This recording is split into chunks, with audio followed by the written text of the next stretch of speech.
People just don't get it. Like, I've been against people, big and small corporations and giants and systemic policies and racism and won. They all regret coming against me. All of them. Now Rebecca is going to be added to that list of regretful people. All right, guys, so unfortunately, we got to talk about a tragic story that it seems like it is taking a turn towards finding justice for four University of Idaho college students who were murdered in a quadruple murder back in November of this year. Now, when this first happened, this story was really crazy because you're talking about college students here. They were all together in a house sleeping, and allegedly some person broke into the house and stabbed them to death. Now, again, this has been a huge story because, one, again, these are college students, and then two, nobody knew who did this, right? It seemed as if the trail kind of went cold, right? I mean, nobody had any idea what happened. Despite this happening in a small town, nobody knew who did it, and that sparked all types of speculation, some speculation that has gone too far, about who did this and who committed this crime. Okay, a lot of the unsolved murder enthusiasts really hopped on this one. It was kind of a similar reaction to what happened with the Gabby Petito story.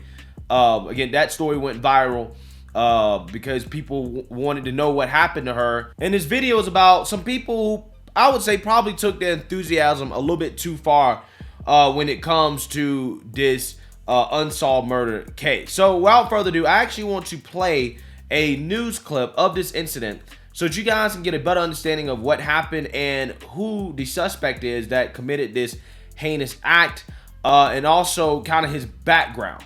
So without further ado, let's go ahead and roll the clip. But the big story on Action News tonight is a major break in the murder of four Idaho college students. The suspect arrested this morning here in Pennsylvania. Investigators in Moscow, Idaho confirmed this afternoon that Bryan Kohberger was detained early today in Chestnut Hill Township in the Pocono Mountains. His arrest comes almost 7 weeks after the four 20 and 21-year-old University of Idaho students were stabbed as they slept, a crime that set off a wave of fear and fascination across the country. We've got team coverage tonight. Annie McCormick has details on the suspect. But we begin with Action News reporter Chad Pradelli live outside the Poconos home where Kohberger was taken into custody today. Brian, as you can imagine, people in this sleepy Poconos community are stunned that one of their own has been arrested in connection with this grisly crime.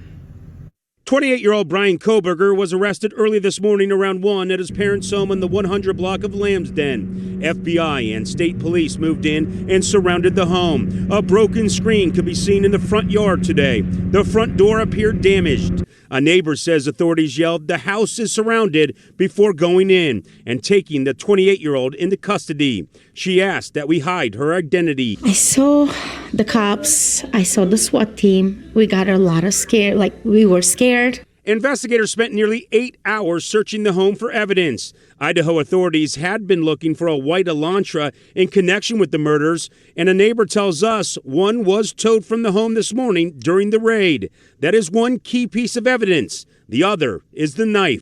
So we are still looking for all pieces of evidence, but we are still looking for the weapon. And I will say that we have found an Elantra. A tow truck came. They towed the car. We were surprised because we don't know what's going on also with the car. So when I show you this car, that Idaho authorities have been looking for, was that the car? Yes, that's the car. That's the car because we've seen the owner drive that car so many times. The neighbor tells us she didn't know Bryan Kohberger, but had seen him in and out of the house in recent weeks. She says his parents were a very sweet couple, but kept to themselves. Authorities say Kohberger is a PhD student at Washington State University in Pullman. not far from the University of Idaho campus. Authorities are searching his Washington State apartment. The 4 Idaho students, Kaylee Gonzalez, Zaina Coronado, Madison Mogan, and Ethan Chapin, were repeatedly stabbed last month inside a home where some of the students lived. Police in Idaho believe they have their man, but did not release motive or details of the crime. They say this investigation is not over and want people to come forward and provide information about Kohberger. Anyone who knows about this individual to come forward, call the tip line, report anything you know about him to help the investigators. And Kohberger has a court hearing scheduled for 3 p.m. on Tuesday here in Monroe County. Once extradited to Idaho, court records are expected to be released that will reveal new details about the case, hopefully motive. That's what a lot of people want to learn about. Bring an Action News reporter Andy McCormick live at DeSales University in Center Valley, Pennsylvania tonight. Andy, that's where the suspect recently got a master's degree. His field of study there now seems an eerie one.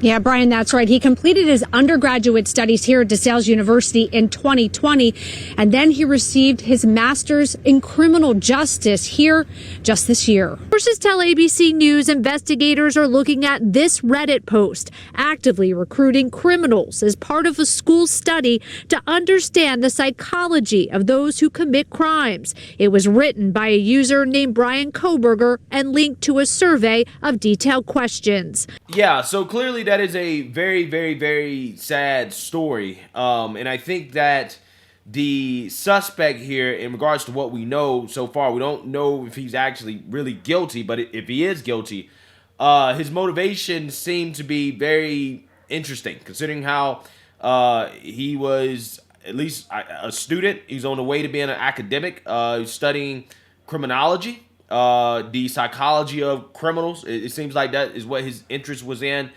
Not sure what would actually motivate him to want to become a criminal. Maybe he wanted to, I don't know, live that out or something like that. I don't know. But I think that examining what this guy's motivation is or was, I think will be very interesting if he's guilty. Again, we don't know.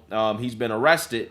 But, you know, hopefully this is one step closer to the family finding peace. Okay, peace.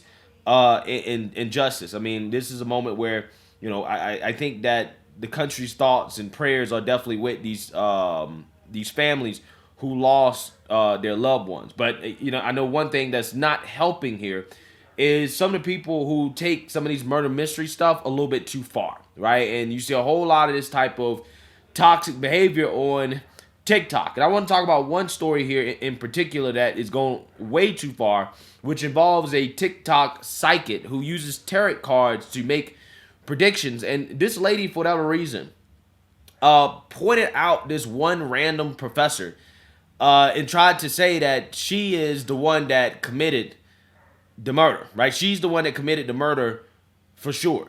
Take a look. University of Idaho college students and why. Their murder was ordered by Rebecca Schofield. Her targets were Kaylee and Madison. Rebecca was highly interested in Kaylee. She spent a lot of time fantasizing and thinking about her. They may have had some sort of fling. But ultimately, because of stubbornness and inability to see eye to eye, they broke it off. When they broke it off, Kaylee and Madison were seen together, and Rebecca did not like this because she felt that it could cause her trouble. She could get snitched on for dating a student. She was so consumed and worried about losing respect, admiration, and her possessions that she hired the killer to carry out the murder. The killer did it simply for money and to be back into school and so that he can finish his studies. He was previously in trouble and may be kicked out of housing. Yeah, so you see, now you heard that. This lunatic woman made a whole bunch of TikToks making predictions based off tarot cards, accusing a whole bunch of random people of basically being involved with this murder, which in my opinion is, I mean, it's just like, why, right? It's very inconsiderate of the families, okay? You're making up certain narratives about what happened that, you know, again, you don't really know. And this, it's just one of those things where I don't understand why people do this, because it makes it much harder to actually solve the murder. And it's a waste of police resources, and it also probably stresses the family out as well too. But in this situation, this TikTok lunatic actually got sued by the professor for defamation. But now they're trying to clear up speculation around one person, a University of Idaho professor, Rebecca Schofield, the police saying at this time in the investigation, they do not believe she's involved in the crime. Schofield was accused of the murders in videos by a self-described TikTok internet sleuth who uses tarot cards she says helps solve crimes. Rebecca Schofield, the one who murdered the 4 Idaho college students, see my videos. The videos were reposted and viewed by millions. The professor filed a defamation lawsuit denying any wrongdoing after the user refused to take down the videos. In the lawsuit, Schofield alleges her reputation was injured and that she was, quote, subject to online ridicule and threats from online commenters, and now fears that she or her family will be the target of physical violence. It's just another example of the police responding to the tremendous amount of misinformation surrounding this case.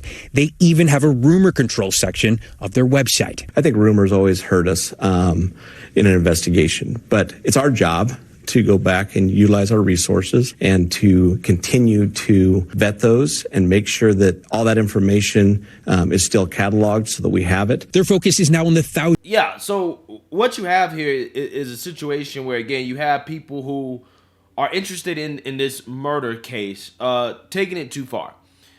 Accusing people, a professor, of being involved in something that she's not involved in, and basically doubling down on it, right? And this, in and of itself, in my opinion, is, very not productive. It's not productive. It's probably actually disrespectful to the victims. It's disrespectful to the families. You're putting more lives in danger by falsely accusing people who are not involved of being, murderers, okay? Making them targets.